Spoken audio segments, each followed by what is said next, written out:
What's going on, everybody? It's your boy Shuggy from Shook Earth Media, and today we're taking a look at this second to last episode of The Walking Dead ever. This is a huge, monumentous episode, jaw-dropping episode, some really key moments that everybody's going to be talking about. So I'm really into this episode. Everything's heating up. All the conflicts are converging into one big story, and the last episode should be a non-stop action episode, and I, for one, am really excited about it. And about that final episode, we gotta wait 2 weeks for AMC Plus to get it. Everybody, cable and AMC Plus, is getting the episode at the same time. It's November 20th at 9 p.m. After the episode airs, I will be live streaming this review. I'll basically do the same thing I do here, except live with you guys, and I'll be responding to your feedback in the chat and whatnot, and I hope to see you guys there. And apologies in advance if I sound a little congested. I'm a little under the weather today, but the show must go on. We got to keep pressing through it, guys. So we start off with the voiceover with Judith, and it turns out all the voiceovers kind of led to this moment. And we're looking at a box of weapons. And one of the criticisms I had of the show, because there's not going to be a lot of critiquing in this episode, I don't think. So one of the criticisms I had of the show a little earlier on is they're a bit too obsessed with iconic weapons, and that's what we're getting here. They pull the weapons out and we see them using them in the past, but I actually like how it culminates in Judith getting her mother's sword and her father's gun and taking up that legacy. So she is very much the legacy character, and we're supposed to be focused on her in this episode. Of course, we have a huge moment with her in this episode, and we're going to get to it. There will be spoilers in this video, so don't complain. You were warned.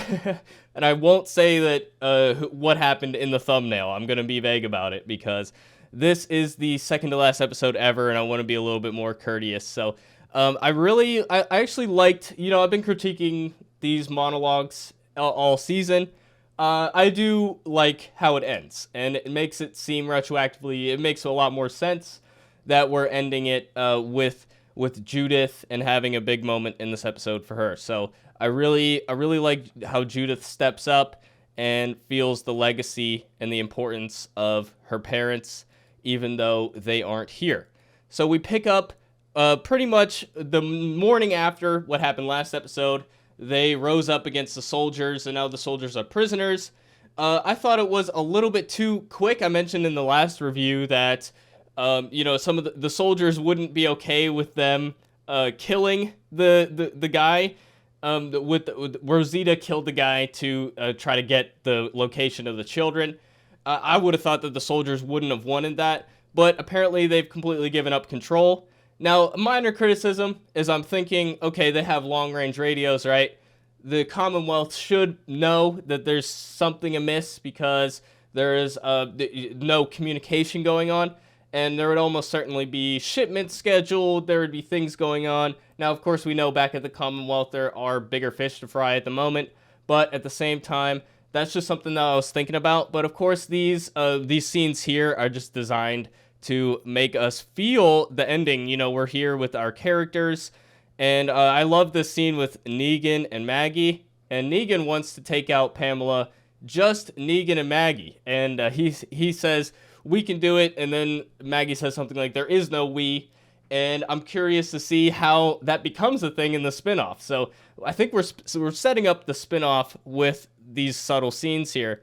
Negan had some really great scenes in this episode. We'll get back to it later. Of course, we got Herschel, and we got Negan's wife. We're saying goodbye to everybody. We're really feeling the pressure. We're feeling the stakes, and that's why I think these scenes are important. This is the calm before the storm. So ultimately, I'm liking these scenes quite a bit. And Judith convinces Daryl to let her go, which he's probably regretting at this point. But she's a fighter. She wants to uphold the legacy of her father, mother, brother, etc. So ultimately, I really like that. And of course, we got Mercer finally on our side. And I love seeing Mercer on our side finally. And we got Eugene. Now, I do feel like they should have had a slightly better plan, but things do absolutely go awry in the way they couldn't have predicted. So, ultimately, I'll give it a pass. The train car scenes, I just like the aesthetic of the train car scenes. We're riding the train, etc. And we're planning to, they're figuring that there's a children's hospital. That's where the kids probably are. And I like the scene with Gabriel and Rosita too, where, Gabriel's like, we're going to save our kids. Rosita says, is that your faith talking? And he says, yeah, it's my faith in you. I think that's a really nice sentiment. So I really like that scene as well. Again, these setup scenes, really powerful stuff. Like, it's finally hitting me that this is the end, and I'm getting in my feels a lot. Maybe a lot of other people wouldn't feel this way, but we've been on this journey for so long. I'm finally starting to get the sense that the show is ending, so it's really hitting me. So I like the conversation between Princess and Mercer on the radio, and that makes the plot make sense later. So that's an important scene as well. This guy Tyler here, he gets his ending in this episode, but I kind of like how he redeems himself in these scenes. He's kind of fighting for the right thing. He went about it the wrong way earlier on, but now, he is on the right side. So, I like all these scenes too. And here we got a meeting with Pamela, and I'm liking how the lady on the left is on Pamela's side, and Mercer is on our side, of course, and playing them against each other. Mercer's got to hide things from, I'm assuming, his second in command. Now, one issue is that the character on the left, we only saw, maybe I could be wrong, maybe we saw her earlier, but I only remember seeing her at the trial, or was it, the trial, or one of the conferences where Pamela's on TV, and I was like, why isn't Mercer there? They have this other lady there. So maybe I'm just not remembering other scenes that she was in. I would have liked to set her up a bit more, maybe see a bit of more of her motivation. Maybe Pamela, she feels that she owes Pamela a debt because Pamela saved her family, gave her this great opportunity, stuff like that. I would have liked to see a little bit more depth in there. But again, that's not really a criticism. It's just like, we had a lot of episodes this season, a lot of time to set that up, and they could have if they wanted to. So I would have liked to see that. But I really like, again, turning everyone in the Commonwealth against Pamela in this episode. There is a protest going on outside her window, and part of me is like wondering, what are they protesting about? But I guess it's the verdict with Eugene, and they're still protesting about the missing people. I would have liked to see a little bit more of that, because, it feels like it would have needed something a little bit extra to get the crowd all that riled up. But, I don't know. I ultimately really like the Pamela scenes in this episode, too. You get to see her feeling really desperate and what she's willing to do to maintain her own power. She's the ultimate politician. She doesn't really care about anything other than her own power and her own dynasty. So here we have her on the radio calling B-17. We saw her do this in the first episode, and I speculated in the first episode that that was her signal to the men to let the zombies in the first gate so that she has an excuse to lock the streets down. And I was completely right, and we get that confirmed in this episode because she is here doing it again. Although we have the X factor in this case that we now know there are variants out there. We now know there are climbing zombies out there. Nobody else in the cast knows this yet, and I kind of like that we segmented off Aaron and Jerry and everybody else so that they're on their own side, so that everybody in our cast can react organically to climbing zombies. I like that element of this episode as well. So I'm loving bringing in the Horde. Like, it wouldn't really make a lot of sense if a Horde just randomly showed up. It makes a lot more sense for Pamela to encourage that, again, to mimic her, or to increase her own power. So I really I like that element of the story.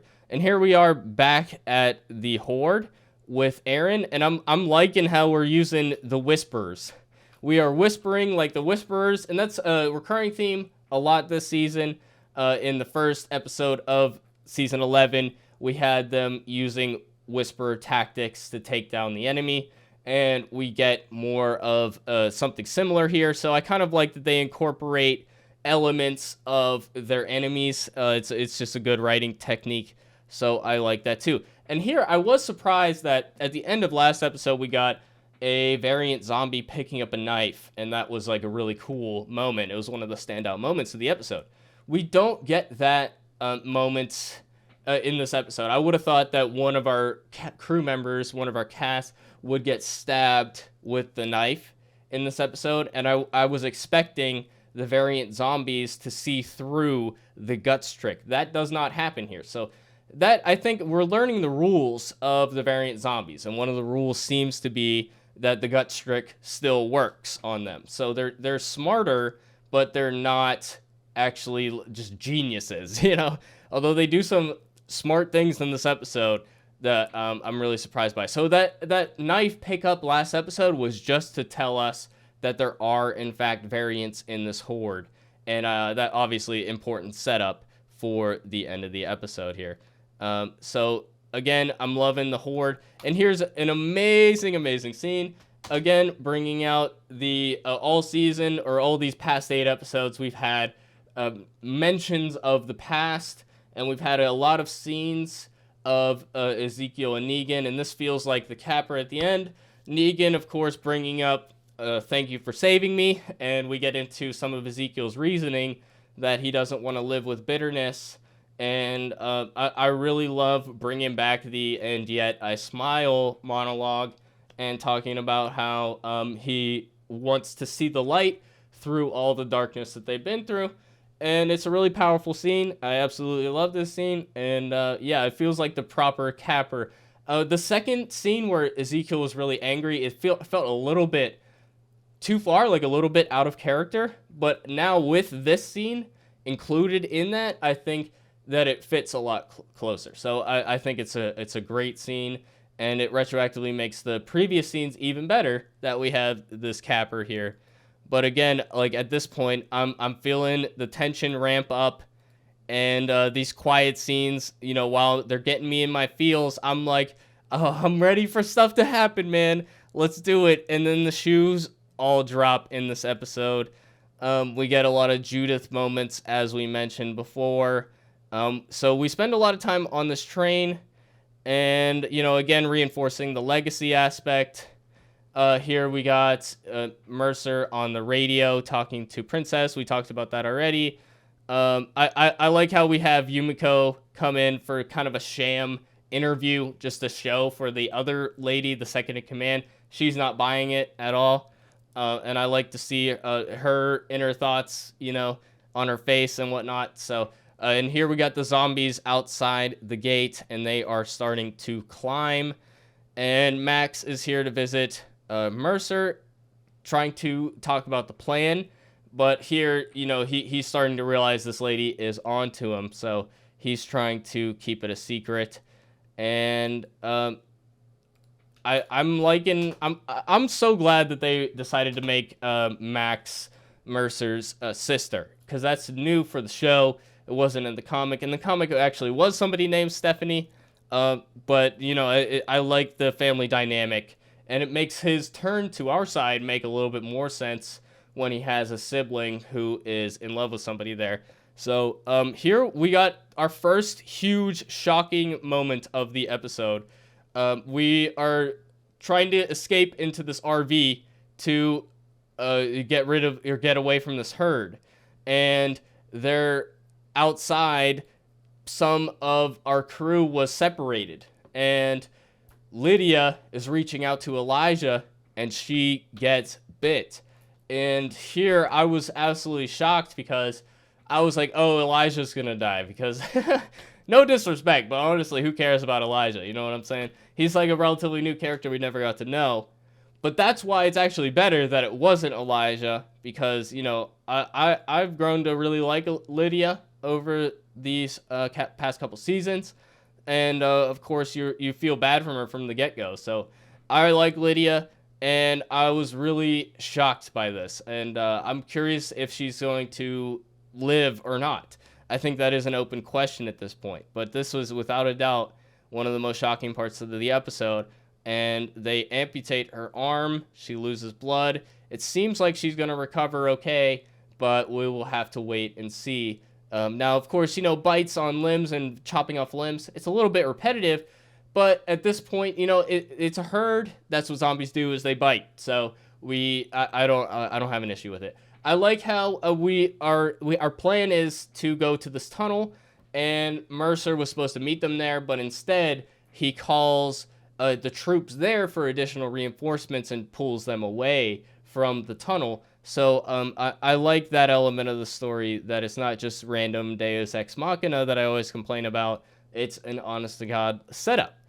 So I like that element as well. But of course, that is also what tips Mercer's hand and makes it obvious to Pamela and the second in command lady that he is in fact on their side. So it was his undoing, ultimately, was pulling those soldiers away. So without that, he would not have ever been caught, I don't think. So, and again, we're seeing the desperation of Pamela, and here she's learning about them climbing the walls. Or that might be a little bit too early for that. I like how we see the soldiers just doing their normal routine of leading zombie packs away, and driving in this car, we see a zombie climb up in the vehicle. My only thing with it is I would have liked to see them notice at some point, because you're hearing the moaning and the groaning and all that in the background, but I think there's a difference between hearing a zombie in the back seat and hearing zombie herd behind you.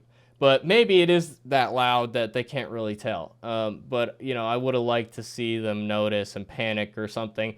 But we just get a tease here, and we get some zombie biting action later. But I'm really liking how the herd is extra dangerous. Even the Commonwealth didn't know about the variants, which to me means they're a new thing. So I'm really curious to find out. Somebody in my comment section speculated that they might be a CRM experiment. And I actually really like that theory, because that makes sense that that there's a force behind it, because we're using zombies from season 1 to justify having the variants, but at the same point, you would have thought that if we've had zombies that are able to climb for 10 years, we would have known about it by now, especially a group as big as the Commonwealth with tens of thousands of people. So that's kind of a minor plot hole, but I do expect them to do something to mitigate that. But yeah, I'm getting a little distracted here. I love the scene with Eugene, and I did not expect Eugene. I thought he was going to hide in the closet or something, but we got something different. We got him taking out the soldier, and then he decides to take matters in his own hands, and he leaves, and he leaves his hideout. So I love to see Eugene not doing the cowardly thing. And here we got Jerry separating himself from the group. And minor criticism, I was thinking, okay, didn't he injure his knee, or no, something in his leg? He was having trouble walking, and that's why they stayed at Kingdom 2.0. So I would have thought maybe he's not the best candidate because he's limping already, right? Or maybe he's healed at this point. It seems a little quick for him to be healed at this point. So we kind of lost track of that injury. I can forgive that. I can look past that. But it's worth mentioning in a review that it seems like his injury just kind of disappeared conveniently, But that's just what happens on TV shows sometimes, No hate. It's hard to keep everything in mind. So, and I love the scene with Lydia really breaking down about people that need help, because she's not crying because she might die. She's crying because of the people she cares about, and that's because she's a good person, and I like this character, so you feel bad for her. And here we are in this tunnel. Again, like, we've had a lot of tunnels in this season, but they all look different, I think. It doesn't seem like they're using the same sets over and over again. So I like the tunnels, and I think we need them for the plot. And here we are in the train station set, and Tyler here gets shot. He gets killed here, and I think it's fitting end. And it turns out it was an ambush. All the doors are chained shut. They knew they were coming here, of course, and a firefight starts. And I really enjoy using the set for a shootout. I think it was really great.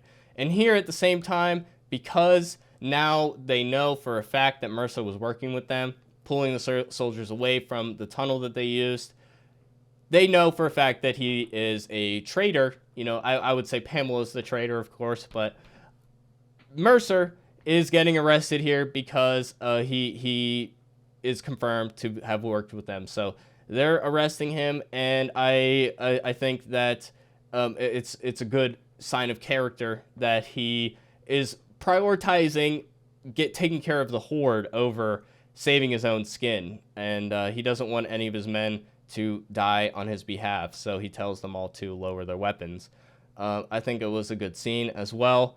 And then the shootout is a pretty shocking, very shocking moment in the shootout was, of course, Judith getting shot. And I was absolutely flabbergasted by that. Now, I speculated in my video predicting deaths. I was like, I wouldn't rule out killing off Judith as a writer, because that's really shocking, something that would get the audience's attention, something that would be memorable, something that everybody would be talking about. I just said it probably wasn't going to happen. Now, of course, we don't know if she is going to die or not. I would say probably not. Regardless, even if she survives this moment was very shocking, and she pushed somebody out of the way to try to save them. So again, she might presumably die trying to save somebody in the same way that her brother did. So really powerful. And I mean, that's the same way Rick died, right?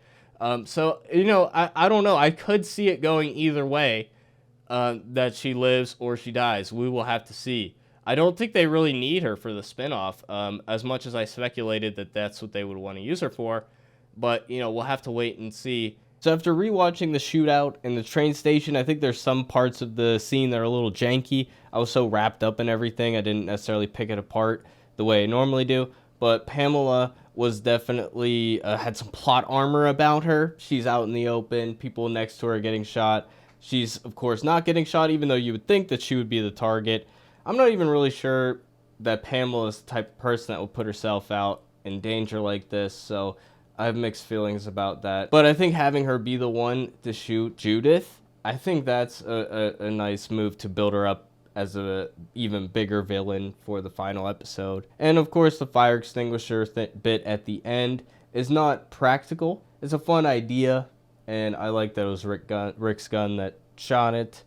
So I'm willing to look past it, but I don't think it's the most practical of things. I really love this scene here at the border here, and they are climbing the walls. The zombies are climbing the walls. People are shocked by this. Pamela is shocked by this. Nobody's heard of climbing zombies before, and I love it. And they bit into a Commonwealth soldier and then slammed into a control board that flipped a switch that opened up the gates. So whether or not they knew that the switch would open the gates, I would suggest that they did know that was the zombies' plan, as much as they're capable of planning and thinking ahead. Again, I'm interested in the rules about what makes these variants work.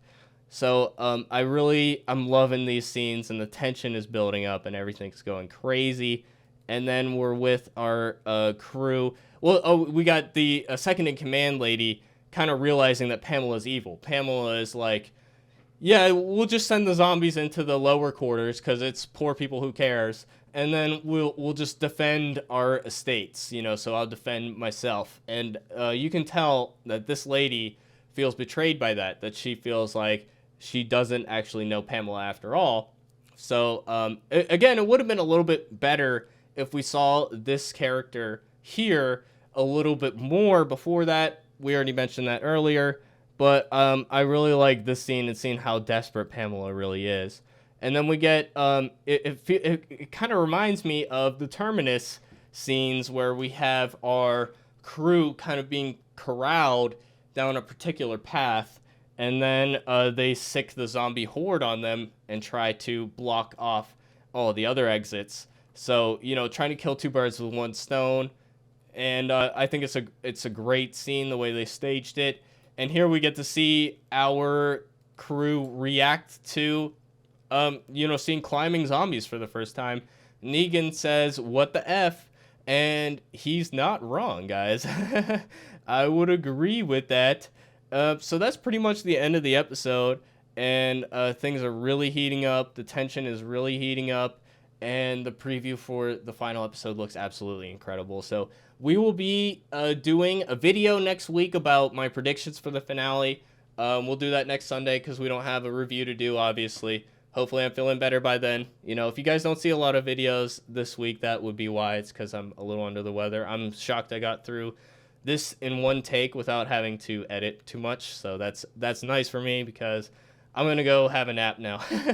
But I thank you guys for watching. Definitely sub for more videos, and I hope to see you guys at the live stream November 20th, an hour or so after the show airs, you know, on AMC Plus and cable. I will be right there to stream with you guys, and we'll break down the episode and discuss our feelings on it, and I hope to see you guys there. With that, it's been your boy Shuggy. This has been an amazing Walking Dead episode, and the part 3 of this final season. I'm loving it, so I'm really excited to see how it ends. A lot to cover in one episode. It's gonna be a big one, so I hope to see you guys at that review. With that, it's been your boy Shuggy, and I'll see you guys in the next one. Thanks for watching, everybody. Peace out.